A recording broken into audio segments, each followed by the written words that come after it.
Very good. Good evening, everyone, and welcome to the January 11th, 2023 School Committee. I'll call this meeting to order. And the first thing on our agenda, as usual, is approving today's agenda. And it's my understanding that we are removing the approval of minutes from today's agenda, so we'll eliminate item 9. Any other changes or deletions? The chair, in item 6, where you're doing the second readings, one of them was left off the agenda. It's in your packet, however. DGA authorized signatures. It's one of the ones you had a first reading on last time, and it's in the packet for tonight, but for some reason it's just not on the agenda. Okay, all right. So let's add that. Is that okay to add that in, Dr. Pavlicek? Since it was already the same package we were dealing with last time. So. Yes, exactly. Okay. Very good. All right. Any other comments, changes? Okay, hearing none, we will move along to the superintendent's update. Pass it along to you, Superintendent Sheehan. Thank you, Chair Rosemary. Good evening. First, under the superintendent's update would be discussion of the annual report and taking a vote. I would like to thank Stephanie O'Keefe for all of her hard work in coordinating this effort, in collecting reports from multiple sources throughout the district and putting it all together for us. We had many who were who edited and who oversaw this report.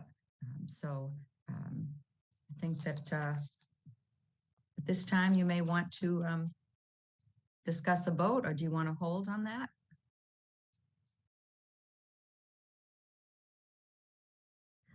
Why don't we make a motion, and then if anyone has any comments or discussion, we can take it from there. I'll make a motion to approve the 2021-22 annual report. Do we hear a second? I'll second. Great, thank you. So any comments or questions about the report? No. Okay, hearing none. Sorry, I was just Mhm. going to say, I thought it was very well done and very thorough. I don't recall ever seeing one that was so detailed. Yeah, Member Varghese. I wanted to say the same thing as Member White. It was actually really nice for me as a first-time school committee member to see a snapshot of all the different schools and all the initiatives that are happening. And I think it's great. Is this something that will be published? Like, is it available to the community? Because I think it's really informative and very well done. Yes, we submit it to the town and it will be published. Awesome. That's great. Thank you. Mm-hmm. And I imagine it'll be posted on our website as well, right? Yes, we will post it on the website. Yeah, it really is a pleasure to look back on all that has been accomplished in that last year. Mm-hmm. It's been a busy couple of years, and that already feels like a while ago. Yeah, thank you to everyone who worked on this, and really very much appreciate all the work that went into it. So if there are no other comments or questions, I'll move forward with the motion, do a roll call vote. Member White? Yes. Member Varghese? Yes. Member Ross Denny? Yes. Dr. Carroll? Yes. Dr. Miranda? Yes. And Chair Rosemary, yes. Okay, that is unanimous. Thank you. Thank you for that. We have submitted a draft of a school calendar for the 2023-2024 school year. And we submitted proposed dates for additional early release days. as opposed to the late start days. So we will talk about that in just a minute. Dr. McKinney is going to talk about some of the feedback that we received from staff. We also made a change at the bottom for religious and cultural holidays. We added Christmas, December 25th, to that list. And I wanted to let you know, in case you didn't see it, but we did forward to you an email from a parent who provided some history for Columbus Day. He noted that Columbus Day is still a federal holiday and a Massachusetts holiday. This parent also included other districts that have maintained Columbus Day on their school calendars. So that is something that we wanted to share with you in consideration of restoring Columbus Day to the school calendar. And at this time, I think I'll turn it over to Dr. McKinney just to share some of the feedback on our professional development late start days. Thank you, Superintendent Sheehan. Just looking at some of the feedback we've collected, I believe this was the first year we had those for late start days. Some of the themes from the teachers, voicing some of the challenges at the secondary level with the scheduling and trying to condense it, coming in later. And like anything new, some folks like it at the elementary level, coming in fresh and having an opportunity to collaborate together as opposed to the end of the day, but it certainly posed a challenge for our parents and families, particularly with having one early on in September. Some of the other feedback we've collected was around they appreciate collaboration time, being together, looking at data, sharing best practices, differentiating some of the content, as well as some of the professional development we've shared related to our strategic plan on UDL and using data, trauma-sensitive schools, social emotional learning. So with all that, we had a conversation around utilization of those late start days, and we'd still like to provide teachers the opportunity to come together for that additional 8 hours. But given that the history and the consistency of these early release days seem to be something the community is familiar with,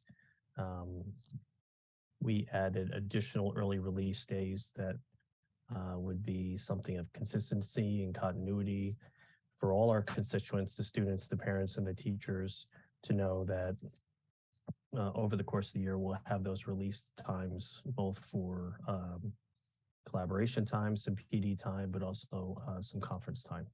So it's not as choppy, and it's not, is it a late start day? Is it an early release day? It'll be a little more consistent, and we tried to strategically place those around times where it would work, we believe, for all three groups, and try to still keep as many weeks of instruction as possible and avoid some of the high traffic, high testing areas that happen during the school year. Thank you. Okay, thank you. Superintendent Sheehan, should we move on to discuss this, or does that conclude your presentation for us? Or do you have I do have some happenings and district updates. If you'd like me to complete those, I don't know if you would like to discuss now, and I can go to happenings. That's up to you, Chair Rosemarin. Yeah, let's talk about the calendar a little bit now, if we could, and then we'll come back about the happenings in the district, if that's okay. Sure. Thank you. Dr. Carroll, I see your hand is up. Thank you so much. I really appreciate the way that I can tell you've incorporated feedback in revising or, presenting a draft calendar for this coming year. I know I have also heard about the concerns regarding the late starts, so I really appreciate that you heard that, especially considering there was mixed feedback from the educators about that. I also wanted to point out, in adding more early release days, I appreciate that it looks like 4 of them are on Friday afternoons, which is another thing I've heard from families, that would potentially make it less challenging than having them in the middle of the week. So thank you for that. I have 2 questions. One is just regarding early release. I just wanted to share that actually a teacher had mentioned to me, or basically asked what I thought about the term early release, and wondered why, or could we have something more like early dismissal? And the perspective there, which I tend to agree with actually, is that early release does connote some like something like you want to be released from something, as if like you're being released from something you didn't want to be doing. And we all know that we want our students and teachers to love school, and you know, the fact that they're being dismissed early might be good in some ways, especially if they have rich PD opportunities. But anyway, so I just offer that for consideration. Would we consider switching it to early dismissal days, which strikes me as a more neutral term? And again, this was a direct question from a teacher who raised that to me. Thought that was sort of interesting to think about. The other question I do have in looking at the proposed calendar relates back to another piece of feedback that I had received from the community regarding election day. And I know that it's a common practice in many other districts to have a PD day with teachers only on election day. That had been raised as a safety concern from a parent in particular at the Tucker, where, you know, we all know space is very tight. And so when we introduce voting into the school building surrounding streets and neighborhood with a lot of traffic coming and going, I think a reasonable person would, you know, wonder about security measures. I know that Superintendent Sheehan, you had responded on that, and that there, of course, are measures in place to ensure that students are safe, you know, when we have members of the public coming and going throughout the day on election day. But even still, considering that several of our school buildings, not all, are polling places, I was just wondering, is there a reason why we're not considering having a professional development day on election day, which would just minimize traffic and perhaps help members of the community feel less worried about security concerns on that day? Just putting that out there in case it had been considered and there was a reason why we're not doing that, or just looking to see, there is a PD day currently November 1st. Like, is there any way that could be November 7th instead? Just interested if there's any thoughts on that. Thanks. We did have some discussion around, I think, years where there were sort of, you know, big elections, I guess is more of the discussion that we had around that. And then we considered in the spring that we do have some town elections. But certainly we can revisit the November date. And Very Dr. happy to McKinney, do that. Dr. McKinney, I see your hand is up, and you have further. Yep. Thank you, Dr. Carroll. I missed that in my comments, but that March date, I believe, is on the election day. Dr. That is the local Pavlicek- one. Dr. McKinney. Pavlicek. Oh, it's not? Let's No. have Dr. Pavlicek chime in. I think we're waiting to hear back confirmation. Is that correct? No, there is no election day in November in 2023 because it's an odd year and there are no elections. I checked with the town clerk today.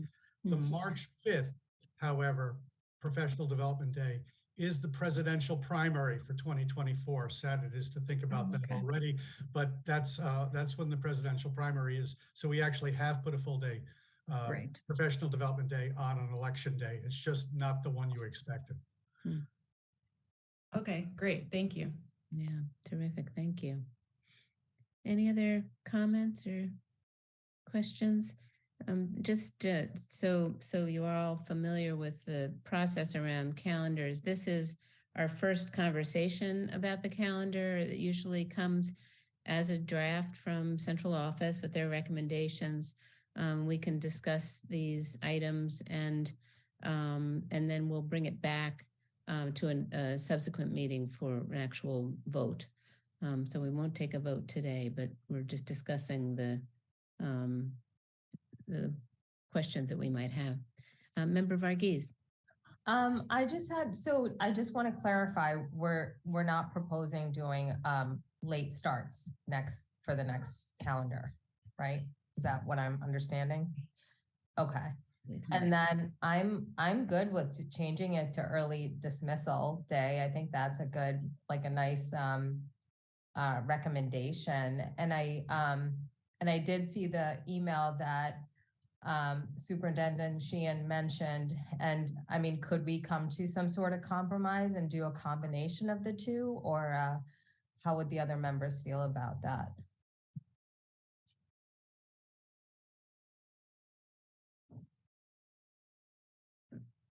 Yeah, I don't know and you're talking about the Columbus Day and Yes. Indigenous Peoples Day. Yes.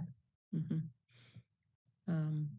One thing that we did last year with some of these calendar deliberations is we referred it back to policy subcommittee for discussion and to bring a recommendation back to the full school committee. So I hate to put Dr. Carroll on the spot, but I mean, that would be one possibility, is to refer that discussion to policy if we indeed want to do that.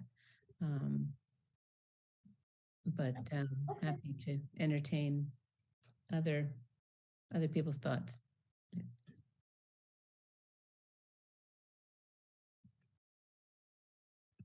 No, I agree. If the policy subcommittee, I'm sorry, I didn't realize Dr. Miranda had her hand up. Go ahead. No, I was going to say, I think the policy subcommittee, if there is a recommendation to do anything different or to maintain what we have, I'd be happy to attend that policy subcommittee myself, so that we can have the opportunity to talk through some of the rationale behind the change, as well as what the current thinking is nationally. It's nice that we have parents that are willing to share their views. And I also realized that there were many people who shared their views, which allowed us to make that change. So making sure that we have multiple voices at the table, I think is extraordinarily helpful in these types of discussions. So if Dr. Carroll is willing to entertain that on the policy subcommittee, I'd be happy to attend too. Thank you, Member Ross-Denny. Dr. Miranda? I would agree with Member Ross-Denny that I think this would require a lengthier conversation. I do think it's important to hear from various perspectives, and I wouldn't be ready to sort of move to make a compromise at this particular point, because I would love for us to have the conversation. So I do think that if Dr. Carroll is willing to take it to the policy committee, I too would volunteer to attend if I can, or if not, support in any way that I can. Great, thank you. Thank you. And a meeting like that, we could cross post with a school committee meeting. So any school committee member that wants to attend would be able to, if we were to do that. Dr. Carroll? Sure. I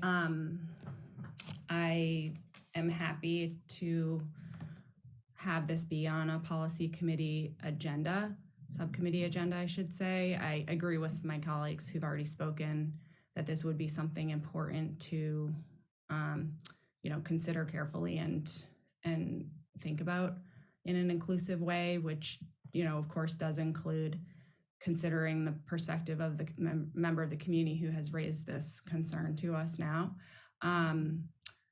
I can say personally at this point in time, I'm in favor of Indigenous Peoples Day. But I'm open to learning more about the possibility of having a joint designation. So yes, but I do have a question regarding timing. So we have a policy subcommittee meeting next week, is the next regularly scheduled one on the 17th. We have a full agenda for that already. So probably the soonest that we would be able to bring this to the policy subcommittee would be February. And I guess I'm just wondering, what is the timing where we would need to sort this out at the policy level in order to, is this the kind of thing that we could continue the conversation, as needed over the next couple of months and update the calendar, when that discussion reaches a conclusion? Even if I understand we may have to move forward with approving the calendar otherwise on a shorter timeline. Would that be okay with people? Because I frankly don't see us being able to expedite this particular conversation like within the next few weeks, just given the timing of our meetings. Right. I'm fine with that. Great, thank you. Yeah, I think it's my understanding from our calendar discussions in previous years that the biggest concern is the beginning date of school and the end date, and obviously all the things in between. But in terms of planning, that we'd want to get those dates out to our community as early as we can. But we've definitely had discussions about the calendar that have gone into February. And, I agree that this could take more than one conversation, but we'd want to move things along as quickly as we could. But thank you, Dr. Carroll, for being willing to do that, and certainly understand that the meeting for next week is already full. And so, yeah, if it's a way to plan the February meeting on the early side of February, that would be great. Okay, I'll look at that. I don't know off the top of my head when it's scheduled for as of now, but I will also just make sure, since Superintendent Sheehan, you're here, Dr. McKinney, would definitely want to make sure that Claire Galloway Jones could be included in that conversation, given her expertise. So would that be all right as well to invite her to that? Oh, are you asking me? I'm just making sure that that's Member fine. Carol, I'm sorry. Reach out to her. We will do that. I'll make a note of that. Okay, great. Thank you. Great.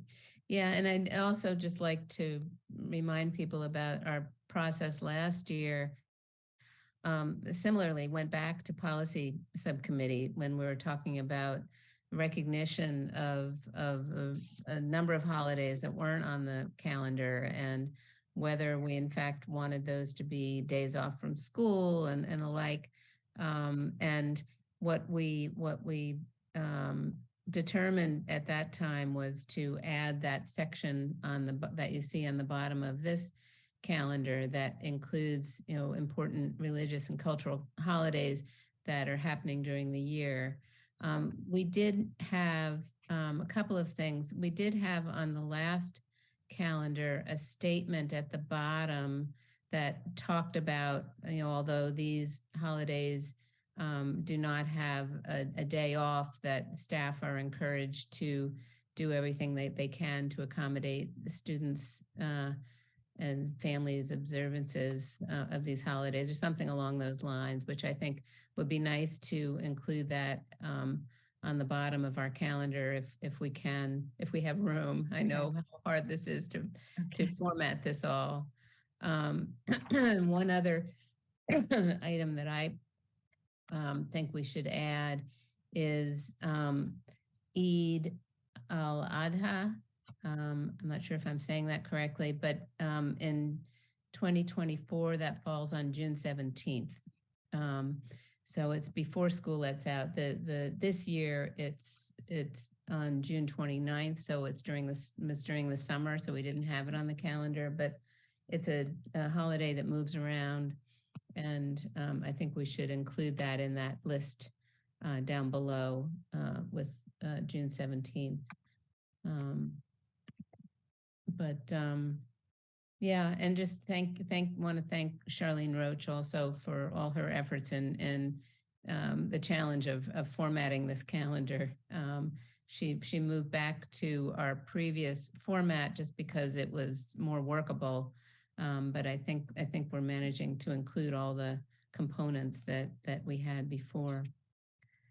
Dr. Pavlicek? Just to comment on what was said before, the next policy subcommittee after next week is February 14th. Ah, okay.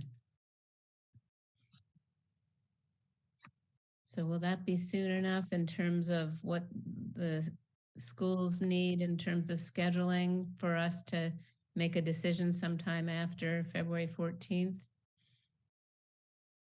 I believe so, because in the past, if we have been on the later side with the calendars, we get an occasional call from parents who want to plan a vacation a year in advance, or we do get calls, what is the last day of school, but we're able to give that information. Terrific. And one other comment I just wanted to make too is going through this calendar this year, it is reminding me of the thoughtful contributions of a community member, Dr. Mona Abozina, who came and spoke to us about how a calendar really fosters a feeling of inclusion and belonging by having the holidays named on our calendars. And even though it may not be a day off, it's still an opportunity for everyone in the community to be aware of these holidays and to learn about them and support those who are celebrating. Dr. Miranda? Yes, and to that point, I believe Yom Kippur is not included as one of the holidays. I think it's a day off. Is it? It's just not listed, I think, to your point. Where is it? Yeah, it's listed under September 25th, no school Yom Kippur. So yeah, it's interesting. You make a good point though about what are we Doesn't make the list below, including on the bottom. If it's on the calendar up above, I guess that it's that's an interesting call. But we'll pass that back and we can. I don't know that it needs to be recognized. It's there. Twice. Listed is October 5th. Are you saying there's 2 dates? Is that right? It's on the bottom, it says October 5th. For Yom Kippur? Yeah, right under no school and offices closed. Maybe I'm looking at the wrong year, but it says September. Oh yeah, you're probably looking at the last year's calendar, maybe? Yeah. Yeah. I opened up the wrong, but that's the file I got. Okay, I see it. It's in comparison. I see now. Yeah, she sent both. So Charlene sent both of them so we could refer. Yeah, it's not listed at the bottom, but yeah, I just think the space is so short. I think as long as it's mentioned somewhere on the calendar, either as an actual day off, like for instance, is a Good Friday. It's the same. It's a space saving thing. Like on the one from this year, they're listed in both places. They're listed up above if it's a day off. Like, I think that seems to be, like MLK Junior Day is only listed in the body of the calendar because that's where it's a day off. It's not, I suppose that's not a religious or cultural holiday, but Good Friday is in that same category. Right. As you mentioned. Right. So, yeah. So it would be a question of adding both Yom Kippur and Good Friday. Yeah. To the list below, which are look like the two cultural and religious holidays that are days off from school. Right, right. Okay, yeah, I know space is tight and it gets to be a small enough font that nobody can read it. That's a challenge here. I do want to reiterate what you said, Chair Rosemarin, and thank you for bringing it up. I do think it's important to find space for that statement that had been added last year, which was added based on that important feedback. So I would really hate to see that go away after just 1 year. Yeah. So yeah, thank you for raising that. Sure. We'll fit that in. Great, thank you. Okay, well, I think we've got some great comments, and thank you, Dr. Carroll, for picking up the piece that will go to policy, and then we'll come back and discuss a final draft of the calendar sometime after February 14th. Okay, very good. Okay, Superintendent Sheen, you want to go on with your district updates? So I know the school committee chair, Rosemarin, will be providing an update on the superintendent search, but I did want to share that school visits went very smoothly last week and all seemed very enthusiastic about the candidates. So I just wanted to say that we look forward to welcoming Dr. Peter Burrows as our next superintendent. Our preschool and kindergarten teams have been very busy preparing for upcoming information nights. Preschool information night will take place virtually on Thursday, January 12th. Families may find the link on the front page of the district website. I'm sure it will also be found in the blog as well. Preschool pre-registration will take place from Thursday, January 12th to Thursday, January 26th. If a preschool lottery is necessary, that will take place on Friday, January 27th. And we're looking forward to kindergarten information night, and that's going to be held on Thursday, January 26th. This event will be in person at Milton High School. And just to give you an update on our numbers of families who are pre-registering for kindergarten, as of today, which is day 42, we have 263 families who have pre-registered their children for the next school year in kindergarten. Just compared to last year, as of this day, we had 293 families who had completed the pre-registration questionnaire. We don't really see a significant change in those numbers, but we watch them carefully so that we're able to plan for the next year, plan for our programs. So we'd just like to remind families that there is no school on January 16th. It is Dr. Martin Luther King Jr. Day. On January 17th, we will be having a late start professional development morning. The PD is for teachers on topics that we're continuing throughout the school year, on universal design for learning, data analysis, calm classroom, and collaborative time. On January 18th, we will hold our next school committee meeting at 7 p.m. via Zoom. And on January 19th and 20th at 7 p.m. and January 21st at 2 p.m. in the Pierce Auditorium, the Pierce Players will be performing its production of State Fair. So we're looking forward to this production and hope that members of the Milton community will take advantage of this. And let's see, on January 25th, 2023 at 7 p.m., the Milton School Committee will be hosting another forum. The topic of this forum will be on equity. It is one of the pillars of our strategic plan. This will be a hybrid meeting with a link to follow, and it will be held at the Council on Aging. Thank you.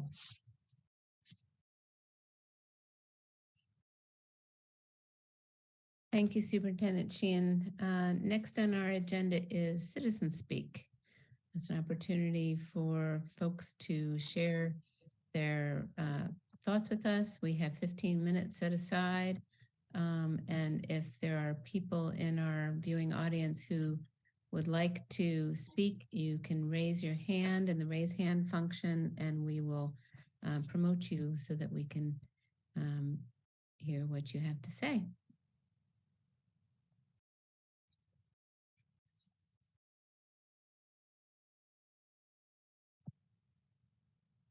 There are currently no hands raised. Okay.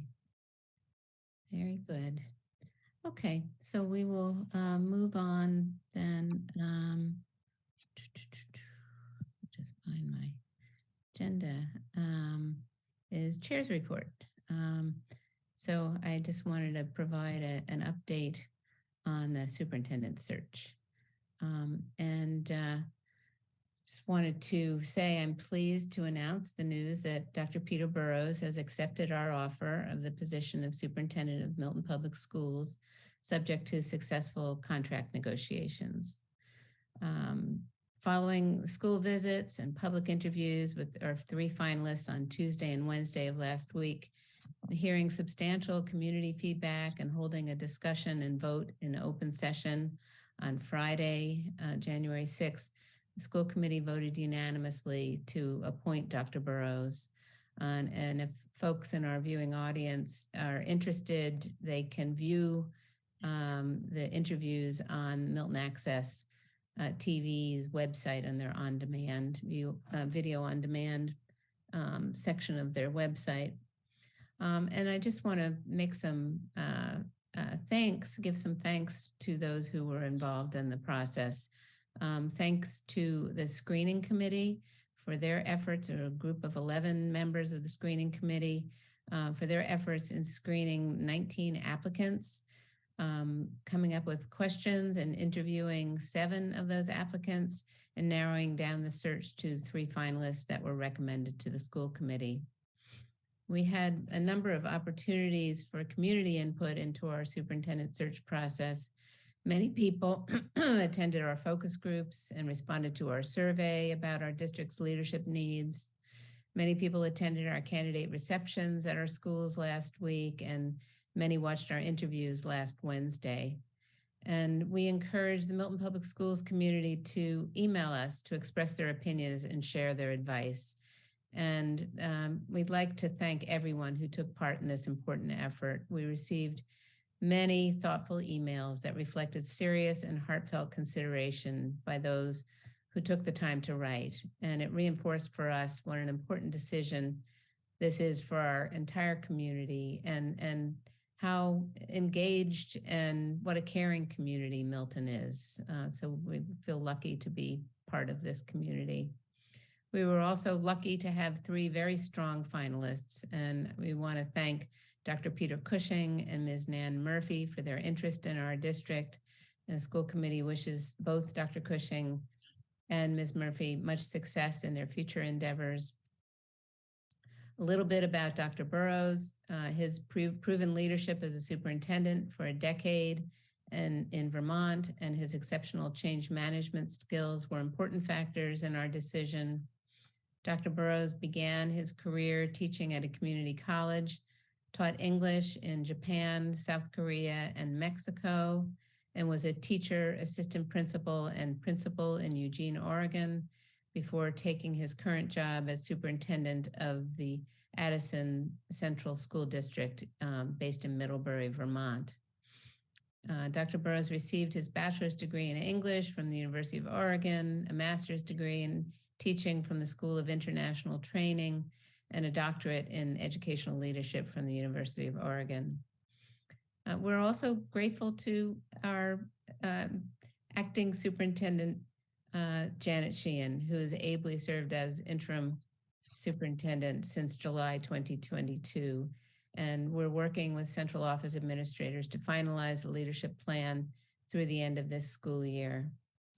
Thanks to so many staff members and community members who took the time to meet the candidates, watch the interviews, send us your thoughts, and your input was invaluable to this process. And we very much appreciate the involvement in this process of the whole community and recognize that the strength of Milton Public Schools lies in our exceptional and dedicated staff and engaged community that cares.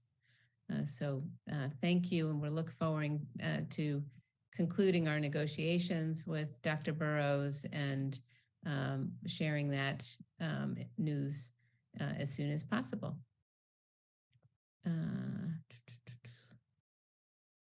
So let me just see, next on our agenda, we have a policy subcommittee. I'll turn it over to Dr. Carroll. Thanks so much. So our only item under policy tonight is this second readings for this set of fiscal policies. We did the first reading of these policies at December 21st meeting. And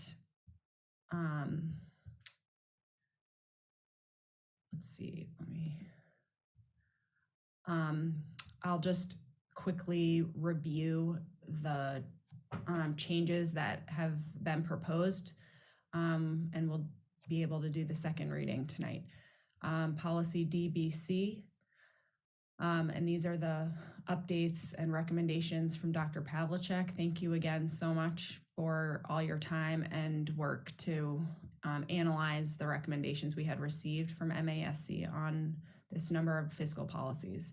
On policy DBC, the budget deadlines and schedules policy, the change there was that we don't currently have an MPS policy on this topic, and so we are recommended to adopt this policy and just change the dates to agree with our town bylaws and to reflect our language of select board in Milton. So those were technical changes.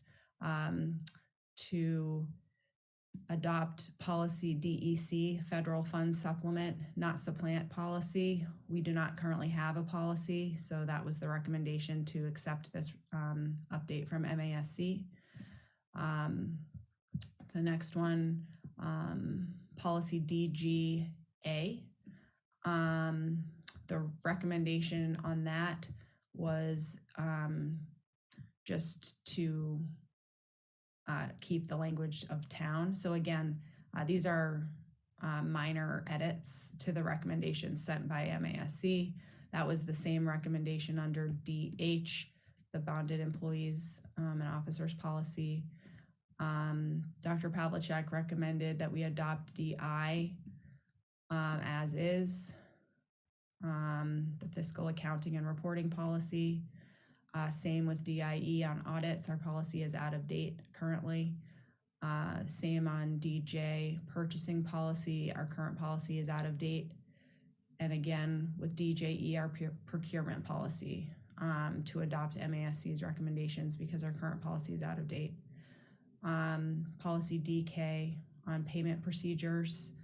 The recommendation from Dr. Pavlicek was just to add at least monthly lists of bills, to change municipal auditor to town accountant to be in line with our language in Milton, and also municipal treasurer to town treasurer.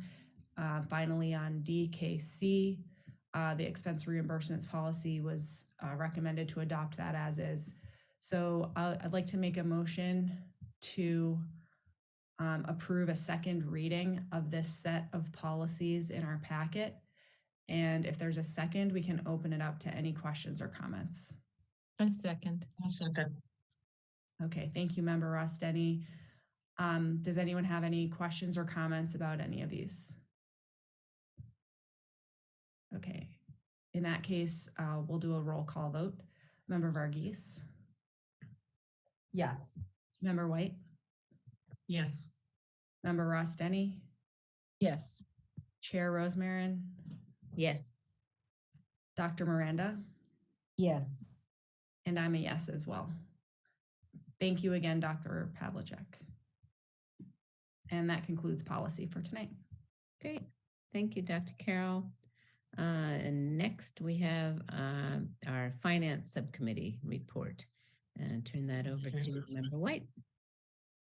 Okay, the finance subcommittee met yesterday morning with the leadership team, and we were also joined by member Carol. And we are presenting to the school committee, to the full school committee tonight, the preliminary fiscal year 2024 Milton Public School budget that we will be presenting to the warrant committee.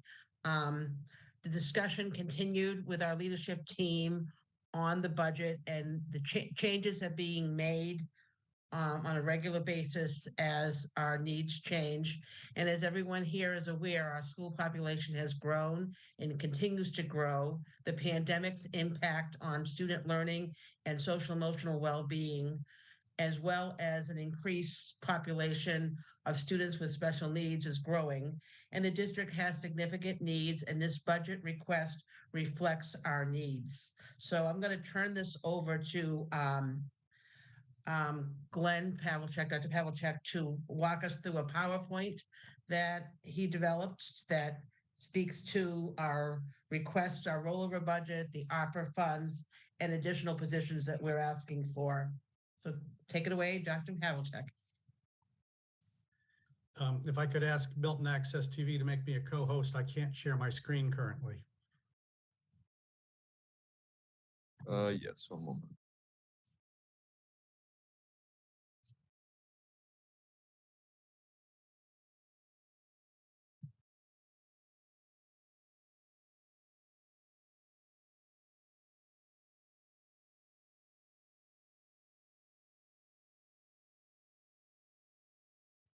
You should be a co-host now.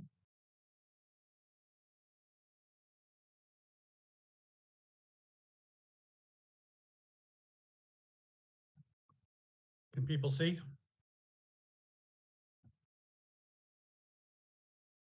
Yes. Yes. Okay. Yes. Now, unlike last time, if I change the screen, can people see a change? It looks the same.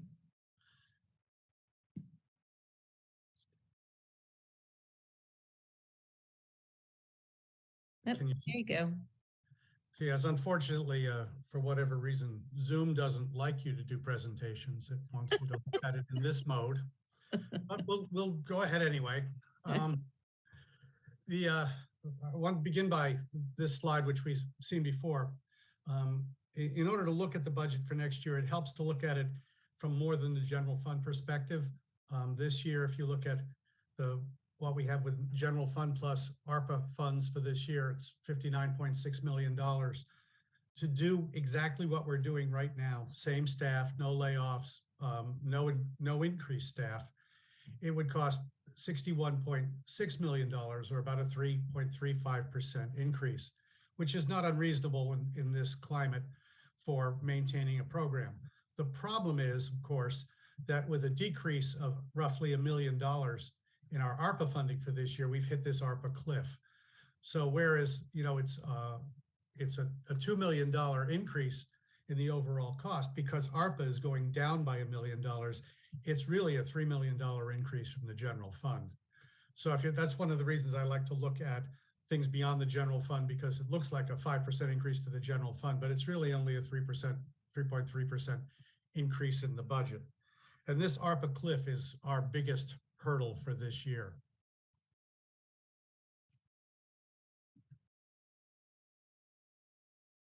So again, that $61 million request on the general fund is this year's appropriation. It's going to cost us roughly $2 million to roll over the staff that are on the general fund to account for inflation and so forth, which actually is a relatively low figure, as some of you will remember from year to year. We've been a little below, a little above over the last few years, but that's the right ballpark. But we have that roughly $1 million in ARPA money that we have to make up. Just to remind everybody, that ARPA money is funding a variety of positions, and basically, were we not to maintain that funding, some of these positions would have to be cut. Preschool coordinator, the 504 team chair, which deals with students who are not on individual ed plans, but have American for Disabilities Act accommodations. One of the elementary reading specialists, a math support teacher at the high school. Our kindergarten aides were made full-time this year from 0.8 in the past. 2 part-time nurses, 2 preschool teachers, 3 special education aides, our preschool aides, and 2 of our BCBAs. So these are all the people who would be, or equivalent positions would be at risk were we not to get ARPA funding. So our principal goal is, of course, to maintain that funding, maintain our positions. That isn't to say that we don't have needs beyond that. There are lots of things going on in the system that we have identified and need to deal with, and to put some of those out there. This is where it's changed from the last time we've seen it. We've, as an administration, looked very closely at the needs to try to prioritize the ones of really major importance. So you'll see that in these next few slides, we're actually identifying fewer things than we did before the holidays. This is the same, however. Current IEPs necessitate that we hire another speech therapist and half-time OT and PT. The staff we have currently cannot meet the needs. We have more people coming on with IEPs. We are contracting a lot of these services now to the extent that our staff can't do it. We need to hire staff to do it. It's certainly more cost-effective than contracting it out. The other piece that is going to be required for us is two pieces here. Additional class at Collegot due to increased enrollment.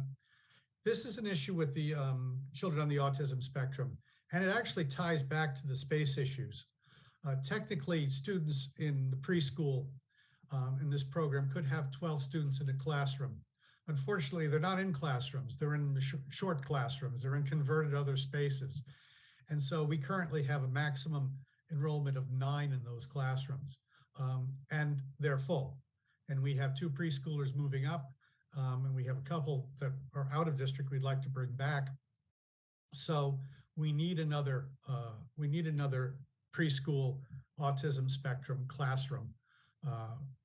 And if we don't do it, I mentioned at the bottom, some of those students who are moving up from preschool will probably have to go out of district, and the cost will exceed easily the cost of doing this. So we really need to do this. It's going to be a challenge to find a space. We've been looking at places all over the district. It has to be in an elementary school classroom because these children need access to other children. It's and everything, as you know, if you walk through the buildings, has been sufficiently carved up, but it is something we absolutely need to do. Secondly, is sort of related, as this group of students who started out in our NEC program is now moving into the high school, we need an additional teacher at the high school who is ABA certified and can deal with, again, the children who are now at high school from our original autism spectrum classes. So again, these are needs. We have to do these various positions. The cost of not doing them will be, greater than the cost of doing them. In other needs, and these aren't at this point from the rest of from here on out, these are not in any particular order, and they're also not necessarily legally mandated, but these are needs we see in the district that need to be addressed, if not now, very soon. The intensive learning classroom at Tucker, we've mentioned before, it's to deal with students who are may not be on individualized ed plans yet, but very likely could be because of learning loss. And we're trying to target them young as a preschool, kindergarten age, so that we make up any lost learning, kindergarten, maybe first grade age. So we make up lost learning so they don't go into the special education program, and we try to mainstream them as best as possible. The out-of-district coordinator, we have, as I said before, we have had 2.3 FTE out-of-district coordinators. We had to move one of them into a team chair position, so the special ed director and assistant director have been doing it, filling in that other bit.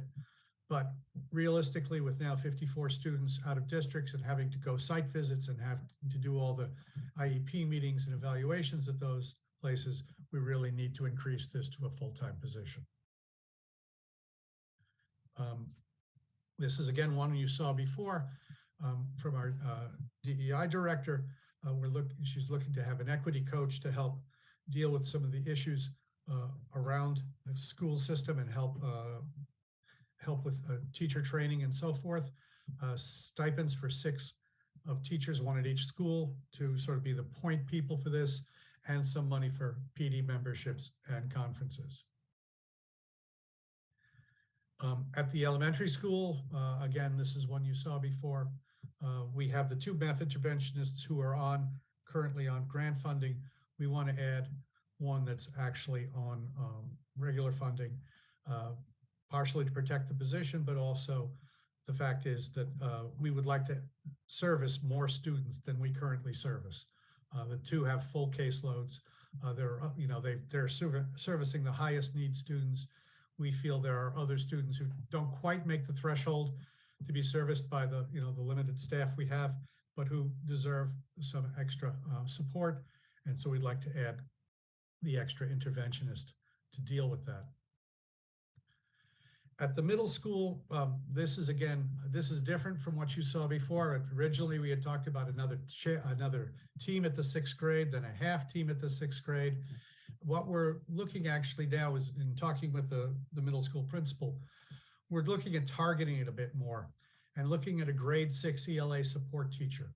So rather than trying to reduce the size of all the classes, we have some math support in grade 6. We don't have that kind of targeted reading support. And so rather than try to build in 4 teachers or 2 teachers, we're looking at 1 teacher there to help with some of the struggling learning loss with reading in the 6th grade. And we had talked about exploratory teachers.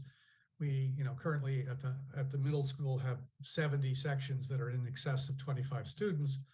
Those are large classes at middle school. Technology is the one where we have the most demand and the least capacity, most excess demand, if you will. So we would target that as the most important exploratory teacher at the middle school. I left at the bottom for the future needs. We will need more exploratory teachers. 1 teacher is not going to do it, but in the interest of prioritizing and targeting, we decided that technology was the primary focus. Again, at the high school, looking at it whittled down a bit more from what you saw before. Again, we had a list of teachers that were really necessary at the high school, but we really want to center on the business career tech teacher.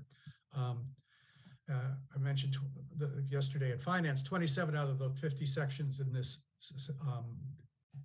department are over 25 students, and that is actually low, underrepresented number, because in this department you have wood shop, you have auto shop, and you have some of the cooking classes, which are capped at 24. So really, those classes, 10 of those classes that are under 50 are there because they have to be under 50 by safety guidelines. So you're looking at more like 27 out of 40 classes running over 25 students. So this is a heavily oversubscribed department. The other example we gave, that we have a teacher who's doing 4 AP economics classes. Well, that means that some of the introductory classes are not being offered. And of course, if you don't take the introductory classes, you will never get to the AP classes. So this is the department at the high school that was targeted as having the most need for another staff, other than the special education teacher we mentioned earlier. And then the final one was the technology request. As I say, with 5,000 devices, a director and 3 people, we had a larger department 20 years ago than we have now. And the change in technology is astronomical between then and now. So this is a real need. And as I said before, if it weren't for the class at the high school of students who are very good at repairing Chromebook screens and putting keys back in them and so forth, we would be in very serious trouble. So this is a real need. So just sort of in summary, your appropriation for this year is the 58 million. When you add on the cost of just maintaining where we are, you're looking at 61 million, or roughly $3 million ask, just under $3 million ask. All of the other pieces from the required sped cost down through the various different asks in the aggregate are another $1.1 million. We recognize the town's financial situation and that, $4 million is an extreme ask, but it's important to lay out what the needs are and really make the case for where, if not now, very shortly, we are going to need more staff and service. So I will end it there.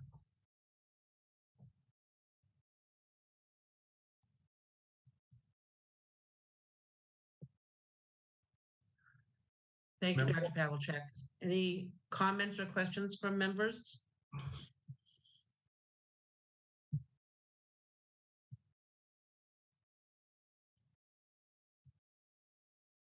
Okay, people ready to take a vote to approve the fiscal year 24 budget request to go to the warrant committee? I have a second. Second. Okay. Okay, we'll do a roll call vote. Okay. Member Ross Denny, Yes. Member Varghese, Yes. Dr. Carroll, Yes. Dr. Rosemary, I just promoted you.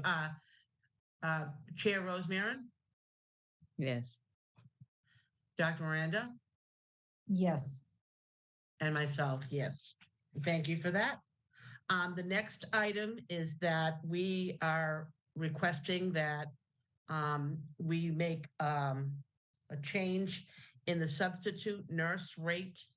And again, just to give you a little bit of information, our current rate, which is $168 a day, is significantly lower than our neighboring districts. And we don't need substitutes all that often, but typically it's when one of our current nurses either is out sick or is at a professional conference. And so the finance subcommittee is recommending that we raise our substitute rate to $225 a day, which is the same rate as the city of Quincy offers and very similar to other neighboring districts. So I'd like to make a motion that we raise it to 225. Can I have a second? Second. Okay. All right, we'll do a roll call vote. Member Ross Denny, Yes. Member Varghese, Yes.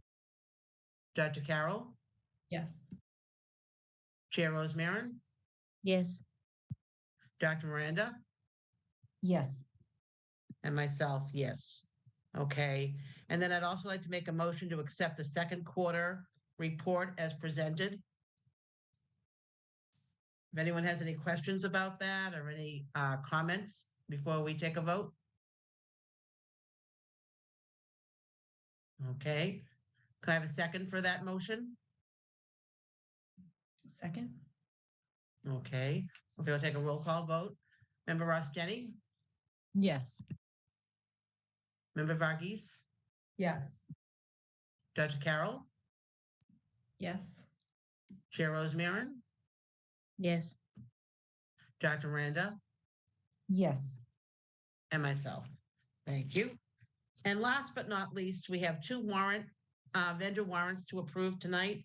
Vendor warrant number 25, dated 1/5/23, in the amount of $635,901.75, and vendor warrant number 26, dated January 12th, 23, in the amount of $407,827.90. Can I have a second for that?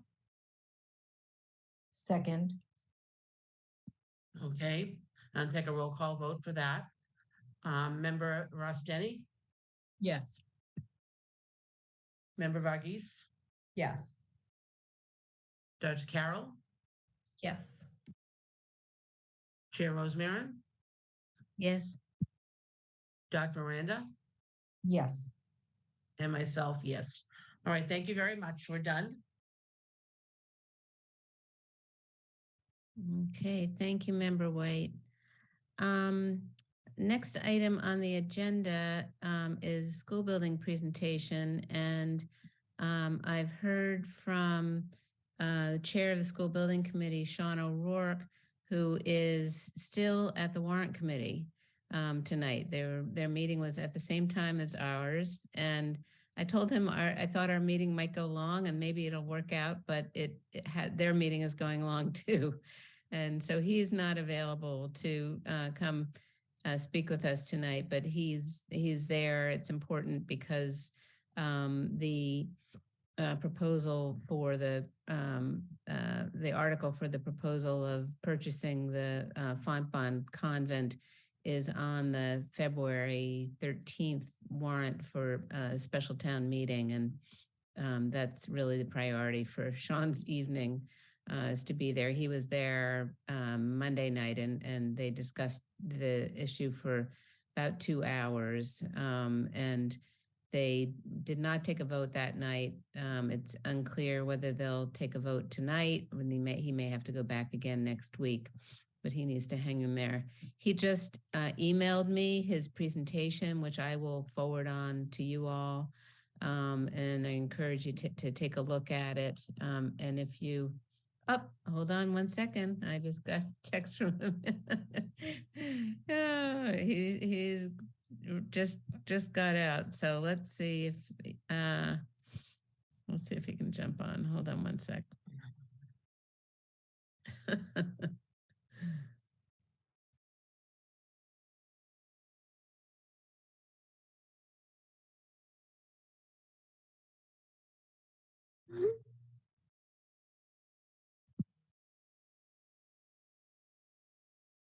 Let's see if he's in the.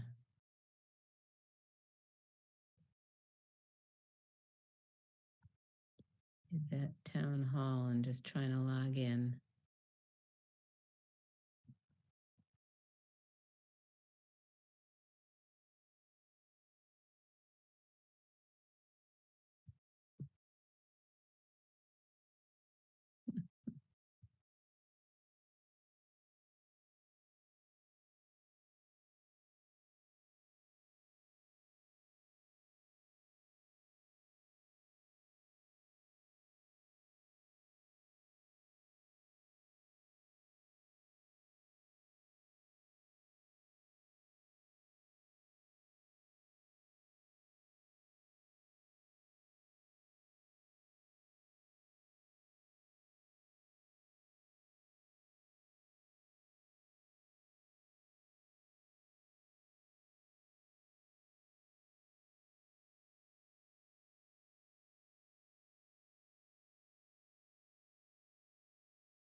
Okay.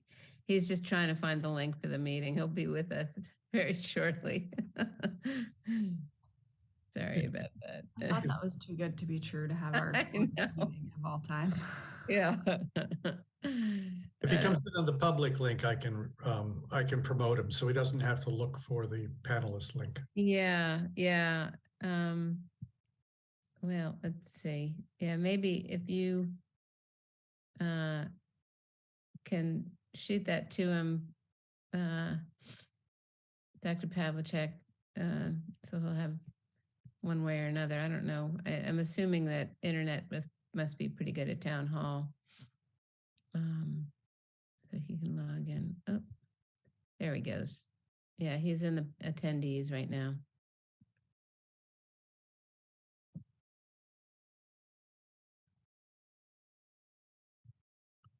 I just promoted him. Okay, wonderful. Thank you.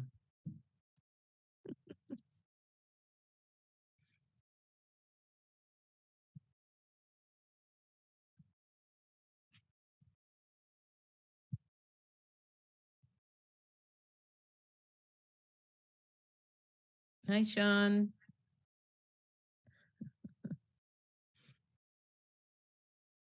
Oh, he's calling in from his cell.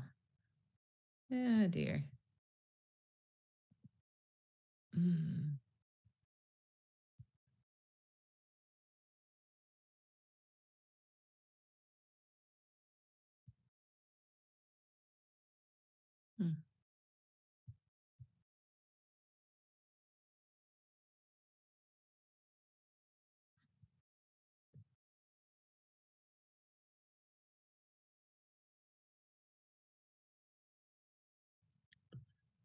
Ada, if he's calling in from his cell, you might want to prepare the PowerPoint because he obviously won't be able to show it. So you can share it.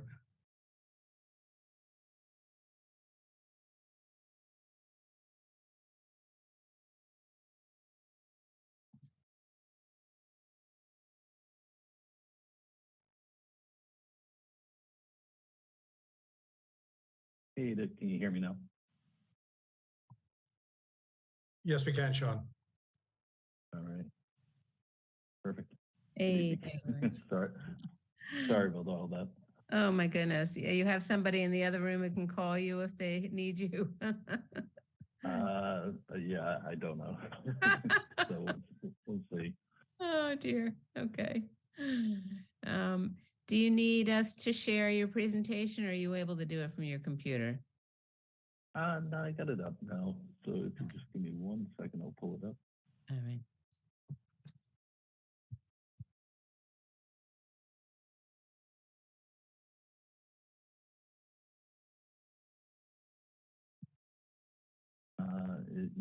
You gotta enable me to share my screen. That's the only thing. If Milton Access could make Sean a co-host.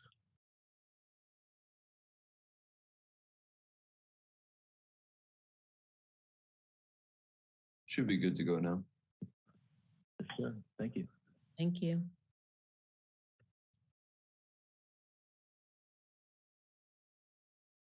And just let me know when it pops up. Yep. I see it. Okay. All right, perfect. Thank you all. So what I wanted to do is kind of provide an update similarly to what I did with Warren Committee this past Monday.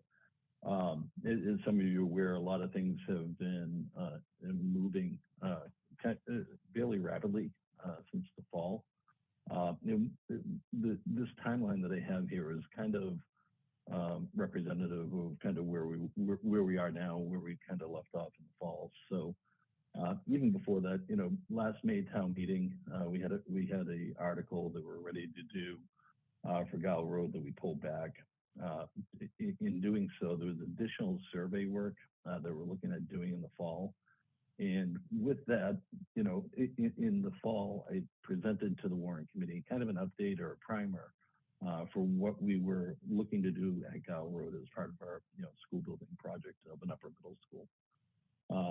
Soon after that presentation with the Warren Committee, we became aware that the Fontbonne Convent was up for sale. So, working with the town and the town administrator, we developed an RFP, and that RFP gave an avenue or a gateway for the town to enter into negotiations with Fontbonne. So Fontbonne actually responded to it in December, and we're currently working in negotiations. And the intent of that is at the February town meeting is we have an article, I'm at the Warren Committee tonight, for the purchase of the Fontbonne Convent. And what that does is, in front of town meeting, there is, the first portion of this vote is getting, town meeting to approve this. In April, the cost of the Fontbonne Convent will be up on a ballot for a debt exclusion. And then as that gets approved, we would then go to a May town meeting, and we'd be using that essentially for financing for the architectural and engineering services. So there'll be another vote that comes along with that. Originally, we were trying to have Gow Road as part of this special town meeting in February too, is basically an either or type scenario.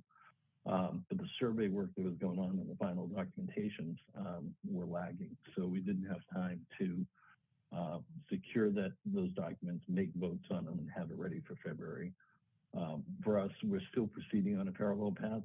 And as I lay out here, there's a number of things that have to happen for a Fontbonne to get approved. So what we're looking to do is have a backup plan of Gow Road on the books for May. And then basically, if Fontbonne doesn't work, we'd have that to fall back to in May. So the convent that's at Fontbonne, I never really noticed this. I had friends that went to Fontbonne. I just never even realized it was there. But it's on the side of the road next to the high school that you see in the upper left portion of the picture. It's about 45,000 square feet.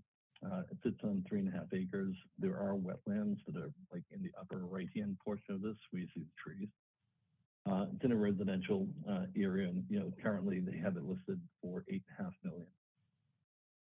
So, as this presented itself to us, we had to figure out what educational program we could fit into that building because it would not fit what we were planning on Gal Road. So we had to shift a little bit. And we went back to the DRA study that was done in 2019.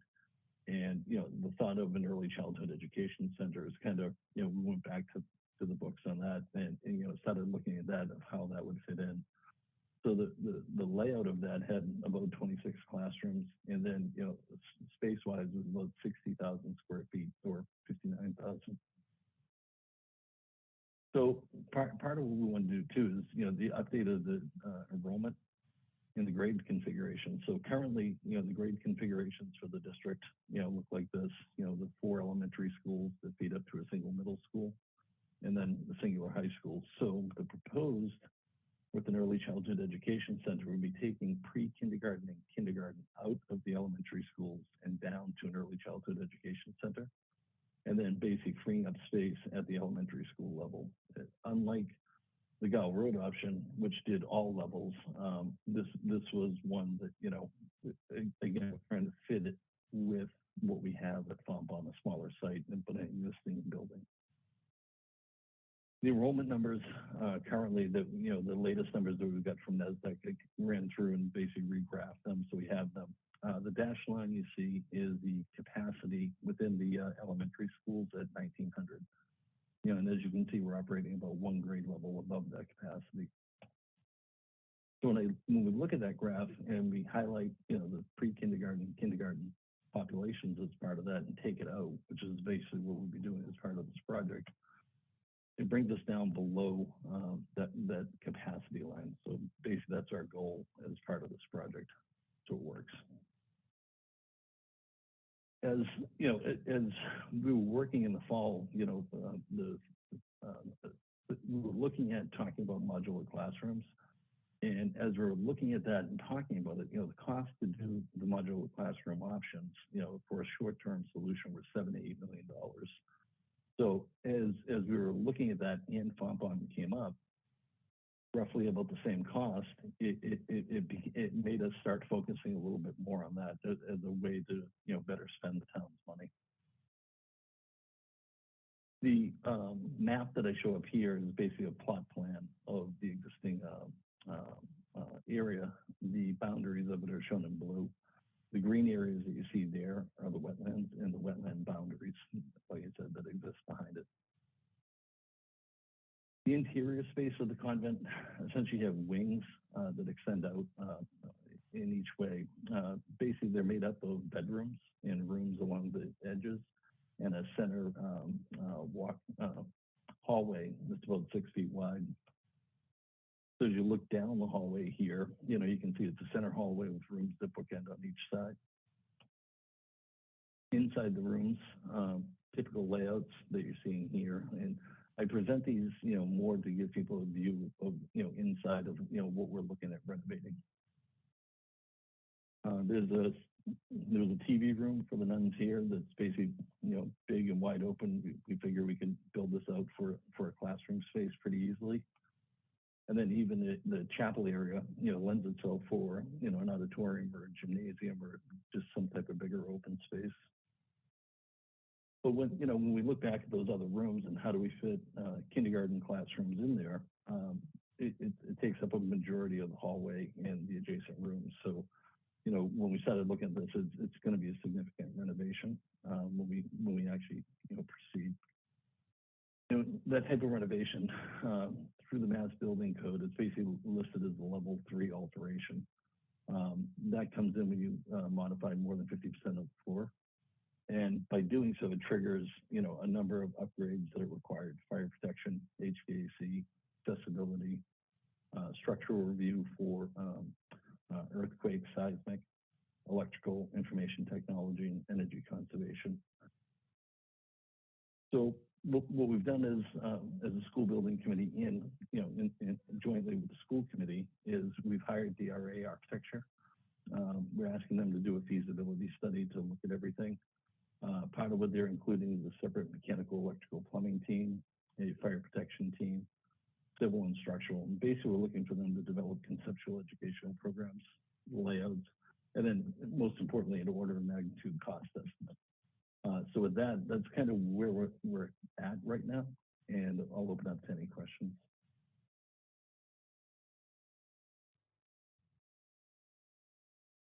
Thank you, Sean. Any questions or comments from school committee?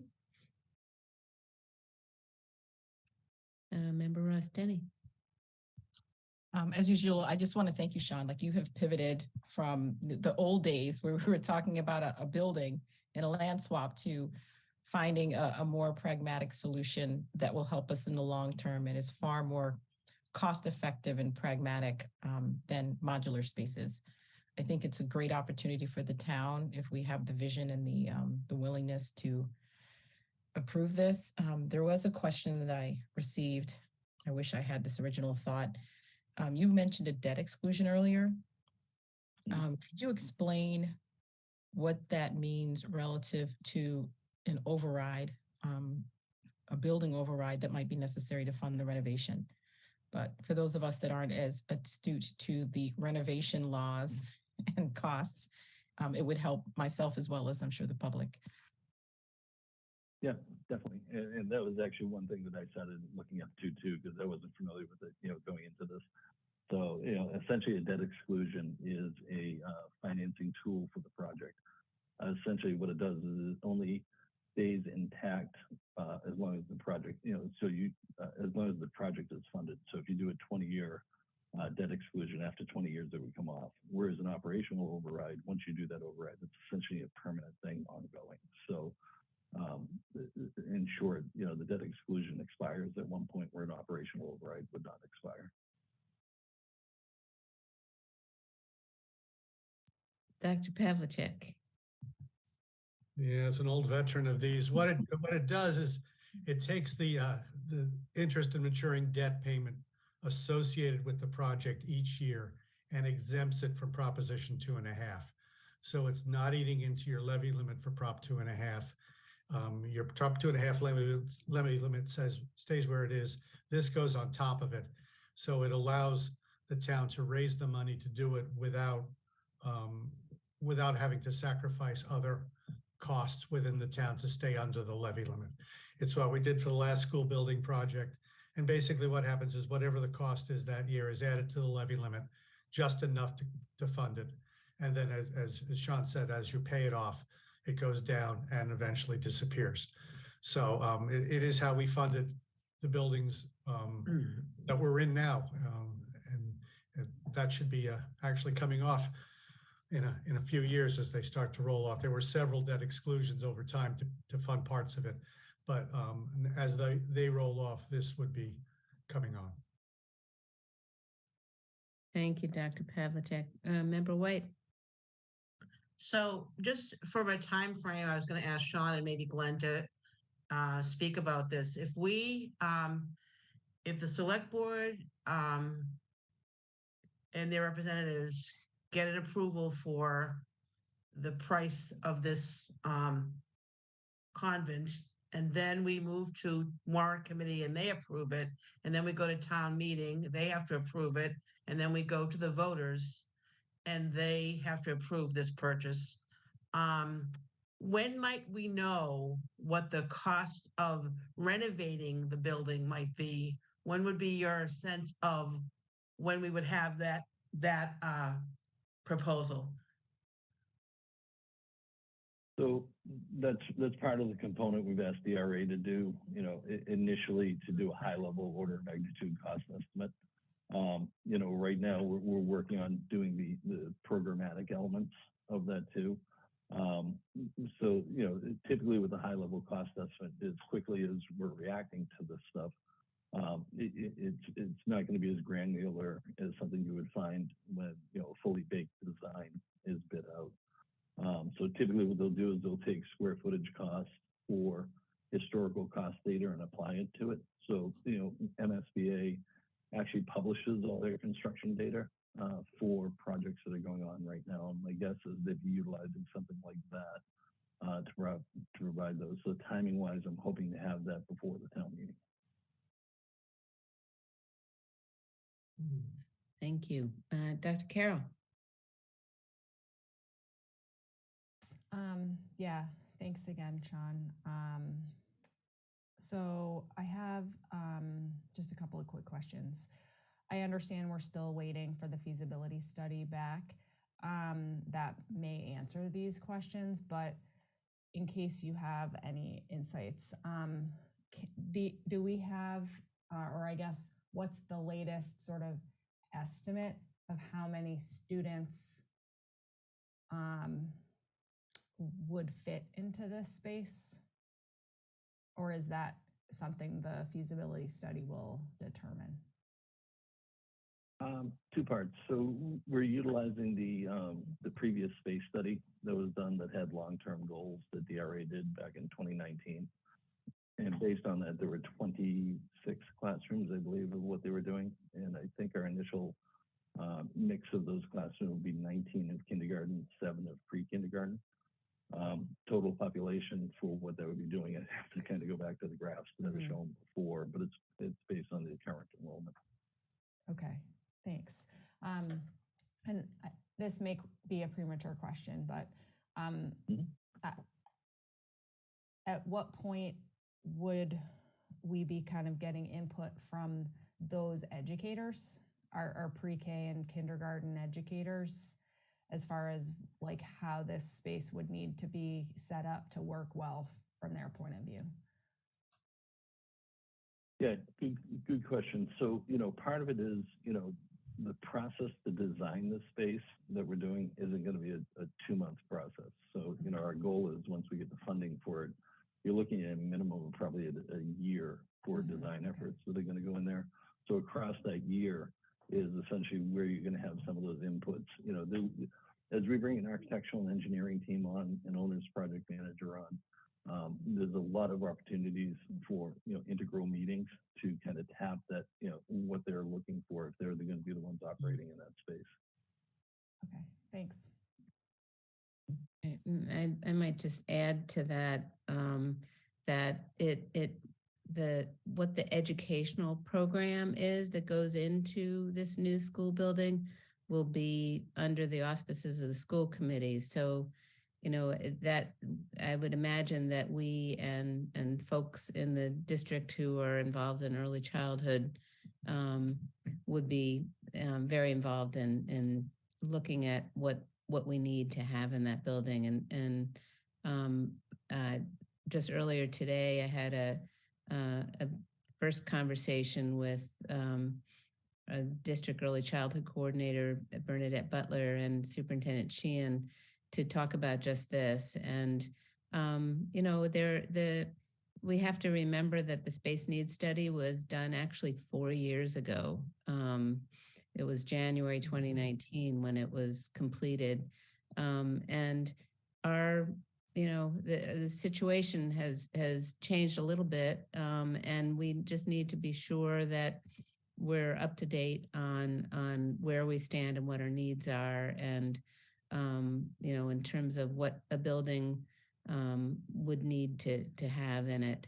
So I would expect that we would be very involved in that stage of planning for the building. Member Varghese? Sean, thank you so much for doing this presentation.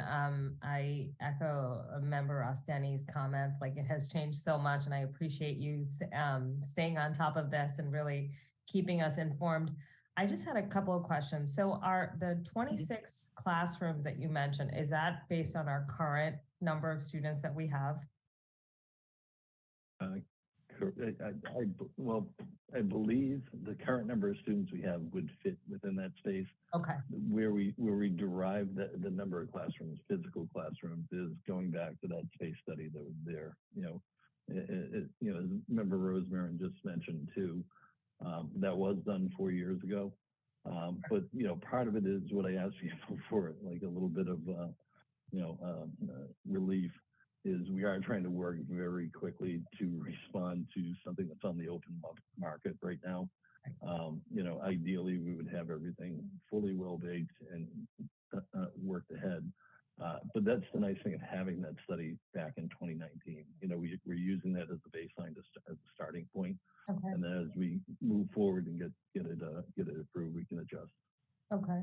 And then my other question was, like, let's say everything goes forward, like, how many years would it take to actually renovate this building? Like, estimate? My guess, it depends on how much addition we're really doing. My guess is probably about 2 years. You know what I mean? Okay. It's a shorter timeline than what we would be doing at Gal Road. Okay. You know what I mean? So I think if people are trying to compare the two options, Gal Road, there was a number of approvals that we'd have to do through the state and through federal level. Right. And then, build the entire school on there. Here, we've got a school that we're, 45,000 square feet that we're renovating to. We're adding additional space onto there, but we kind of get a head start on it. Okay. The other way too is we wouldn't be tied up with the additional approvals we need. Okay. And then you just mentioned about adding on. Are we able to add on to Fontbonne if needed, if we needed to add more classrooms? So yeah, so that's the nice thing with our school building committee. We have construction professionals. The majority of us have already walked inside the site. That's kind of where we get the pictures from. Glenn Hoffman on our committee is a local architect that did a very similar project over in South Boston. So we're fairly confident we can do that. But the reason we're hiring DRA is to have that independent voice. That somebody else outside of us is actually confirming that. Great. Thank you so much. Mm-hmm. Well, thank you, Sean, and we want to be sure you can get back in the warrant committee. They're calling your name, so we'll let you go. But thank you so much for hopping out and joining us. So, all right, thank you. Thanks, John. Thank you. Okay, and with that, I believe that concludes our meeting. So entertain a motion to adjourn. So moved. Motion to adjourn. Thank you. And somebody second that, please. Second. Very good. Thanks. We'll do a roll call vote. Member Varghese. Yes. Member White. Yes. Dr. Carroll. Yes. Dr. Miranda. Yes. Member Ross Denny. Yes. And Chair Rose Marin, yes. Very good. Thank you all. Good night, everyone. Thanks. Have a good night. Thank you. Bye-bye.